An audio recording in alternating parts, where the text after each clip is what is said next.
არ ვიცი ოდესმე თუ ხსმენიათ ქალების სამეფოს შესახებ, სადაც დედამიწაზე ერთ-ერთი უკანასკნელი მატრიარქატია.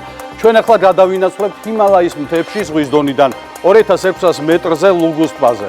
ეს არის იუნანის პროვინცია, სადაც ჯერ კიდევ კარგად და უცვლელადაა შემორჩენილი მატრიარქატი. აქ მცხოვრებ ქალებს მოსო ქალებს ეძახიან, რადგან მოსოს ტომების შთამომავლები არიან. ისინი ოჯახებს მართავენ. ეს ქალები არ ცნობენ ქორწინებას, შვილებს დებთან და ძმებთან ერთად ზრდიან და მხოლოდ სიყვარულით პოულობენ პარტნიორებს. მოსოს ტომის წარმომადგენლებს არც კონკრეტული დაბადების დღეები აქვთ. ამ ტომის მოსახლეობას საკუთარი რელიგია, ენა და ტრადიციები აქვს. ქეთი ბერაია და ვახტანგ ლეკიაშვილი იმყოფებოდნენ ქალების სამეფოში და ახლა თქვენ ნახავთ რეპორტაჟს დედამიწაზე ერთ-ერთი უკანასკნელი მატრიარქატის შესახებ.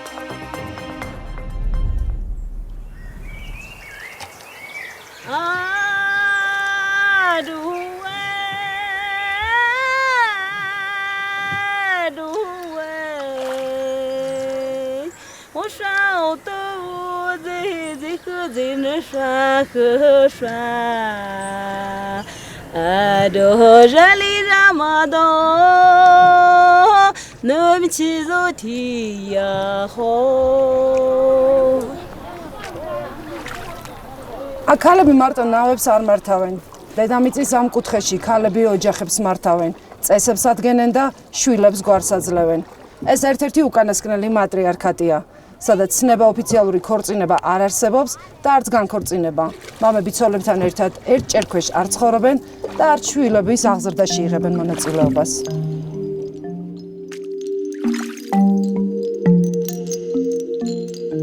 ეს მოსო ქალების სამეფოა ლუგუს ტბის გარშემო.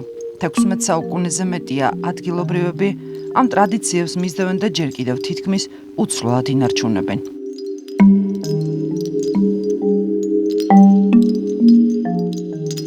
მათი რაოდენობა დაახლოებით 40,000-ია. ეთაყვანებიან არა ღმერთს, არამედ ქალღმერთ გემუს, რომელიც მთის ერთ-ერთი მწვერვალია ქალის პროფილის ფორმის და რომლის ხილვაც ნისლის გამო ყოველთვის შესაძლებელი არ არის. საქართველოდან 1000 კილომეტრის დაშორებით ჩინეთის მკვეთრად პატრიარქალურ საზოგადოებაში შემორჩენილი ამ უკანასკნელი მატრიარქატის სანახავად ჩასვლა დროში მოგზაურობას გავს. ქუჩებში ძირითადად ქალები გვხვდებიან, სამუშაოდ მიმავლები თუ სოფლის თავშეყრის ადგილზე ჩამომსხდარნი. საუბრობენ განსხვავებულ ენაზე, იმოსებიან მათთვის ტრადიციული სამოსელით, რომელსაც ხელით ამზადებენ და დღემდე ცხოვრობენ მოსოს ხალხისთვის დამახასიათებელი წესჩვეულებებით. აქ ყველაზე მთავარი ოჯახში დიდი ბებია. დედამიწის ამ ნაწილში დიდი ბებია სოციალური სტატუსია და მას წინამორბედი დიდი ბებია ასაკისა და უნარჩვევების მიხედვით არჩევს შვილიშვილებიდან. ეს არის უდიდესი პასუხისმგებლობა, ოჯახის გაწყოლა, ოჯახის სახელით საუბარი, რიტუალების დაცვა, წესრიგის დამყარება და გადაწყვეტილებების მიღება მარტივი არ გეგონოთ. ყველა საქმე უნდა აკონტროლო, ოჯახის ბიუჯეტი განსაზღვრო და მოსავალზე უნდა იზრუნო. როცა მემკვიდრის დასახელება ხდება, ბევრს არც სურს, რომ მასზე შეაჩერონ არჩევანი. მოსო ხალხში დიდი ბებიასთვის ცალკე ნაგებობა შენდება და თანაც ყველაზე პირველად. ის საცხოვრებელი კომპლექსის მთავარი შენობა. ბებიის ოთახი კი ერთდროულად სტუმრების მისაღები, სასადილო და საძინებელიც. ეს სახლი საუკუნეზე მეტი ხნისაა. მამა ჩემმა ააშენა. ჩვენთან სახლების მშენებლობა კაცების საქმეა და ისინი უძღვებიან. ისე ააგეს ლურსმანი თითქმის არც გამოუყენებიათ. ამის მშენებლობასაც თავისი წესი აქვს. დიდი ბებიის სახლი აღმოსავლეთით ან სამხრეთით უნდა აშენდეს. მის გვერდით სამლოცველო მთებისკენ ახლოს და უკვე შემდეგ ყვავილების სახლი, რომელიც ზრდასრული ქალებისთვისაა განკუთვნილი. ოთახის შუაგულში დღემდე მოქმედი კერია. ოთახის ორ სხვადასხვა მხარეს უცნაური ფორმის საძინებლები. მთელ სახლში ეს არის მთავარი ოთახი. აქ ვიკრიბებით ყველანი დღის განმავლობაში. ყველა დანარჩენს თავისი ოთახი აქვს, ბავშვების და კაცების გარდა. მაგრამ მაგალითად მე ჩემს უფროს ვაჟს მივეცი უფლება ამ ოთახში დაიძინოს, რადგან ასაკშია. ისე კი ჩვენთან მოსეირნე ქორწინებაში მყოფ კაცებს ცალკე ოთახი არ აქვთ ხოლმე. ტერმინი მოსეირნე ქორწინება ჩვენთვის უჩვეულო, მოსო ქალებისთვის კი ცხოვრების ჩვეული წესის ნაწილია. რადგან ქალების სამეფოში ოფიციალური ქორწინება არ არსებობს, გურთიერთობის ფორმად პარტნიორთან ღამით სტუმრობაა მიღებული. მას შემდეგ რაც ქალი სასურველ მამაკაცს აირჩევს, მამაკაცმა პირველი ვიზიტი გულისწორთან კედელზე ცოცვით და ოთახში შეპარვით უნდა მოახერხოს. უკვე შემდგომ კი მას შეუძლია ყოველ დღე ბაღშმის შემდეგ ღიად ესტუმროს თავის პარტნიორს.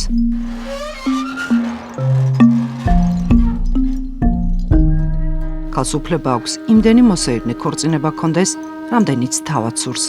ასეთ ოთახებში განცალკევებით ცხოვრების უფლება გოგონებს 13 წლის ასაკიდან ეძლევათ. მანამდე ბავშვები ერთად ცხოვრობენ იმ ნაგებობაში, სადაც მოსავალს ინახავენ და შინაურ ცხოველებს აჩერებენ.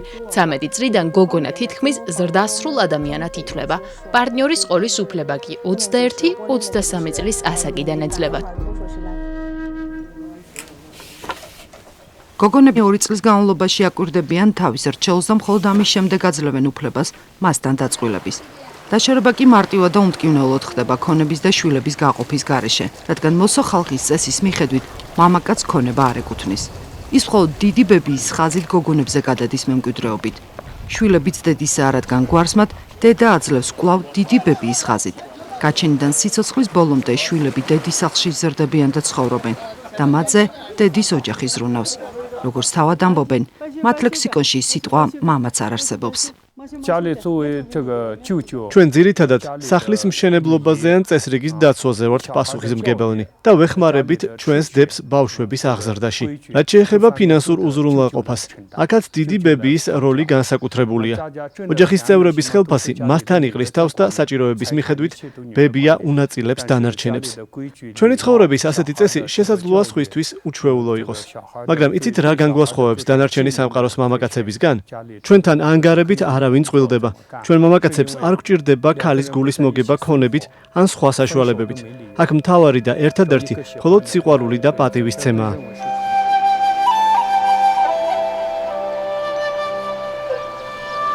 ოჯახში მთავარი დატვირთვა ქალებზე მოდის. ისინი თესავენ, ხნავენ და მოსავალსაც თავად იღებენ. ოჯახის უზრუნველყოფაზე მთლიანად ქალები არიან პასუხისმგებელნი. ამიტომ ასეთ სურათს ლუგუსტვის გარშემო სოფლებსა და დაბებში ხშირად შეხვდებით.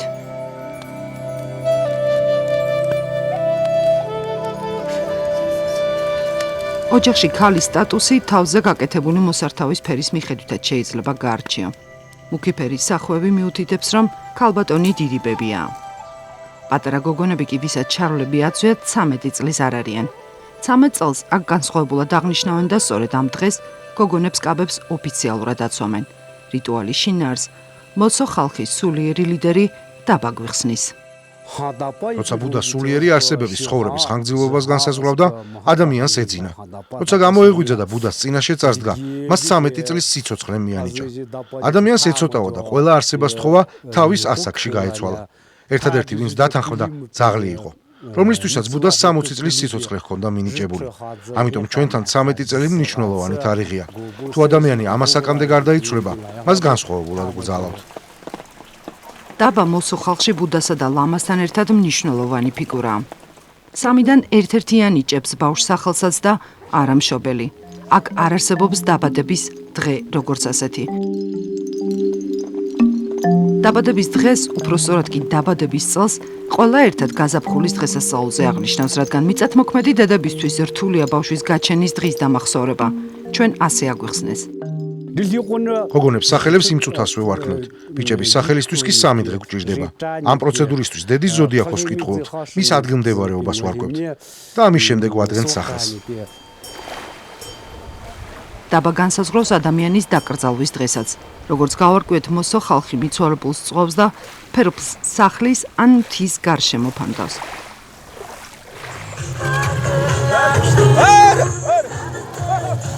მიუხედავად ქალების სამეფოს განსხვავებული თავისებურებებისა, ერთ-ერთ სოფელში ქორწილსაც გადავაწყდით.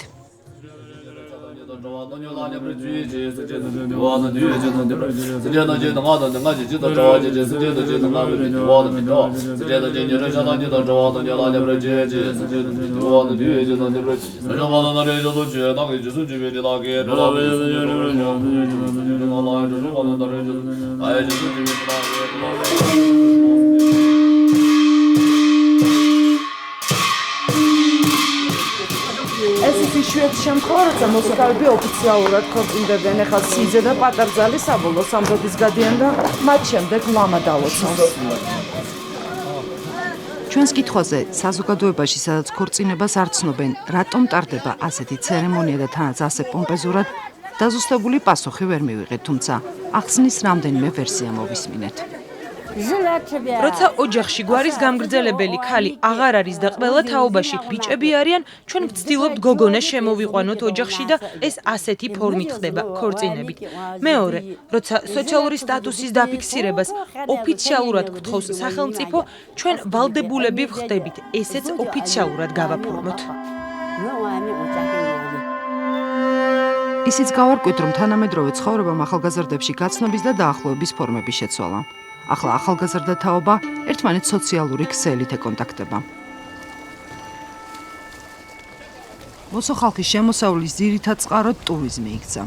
ახალგაზრდების უმეტესობა ამიტომაც იცნობს ტრადიციულ ტანსაცმელს და იმ ნავებით, რომლითაც დილით თევზს იჭერენ, საღამოს ვიზიტორებს ასეირნებენ. თუმცა მიუხედავად ამისა, მათი ცხოვრების წესი, ლუგუს ტბის გარშემო ერთ-ერთი უკანასკნელი მატრიარქატი ჯერაც თითქმის უცვლელი და მოქმედი რჩება.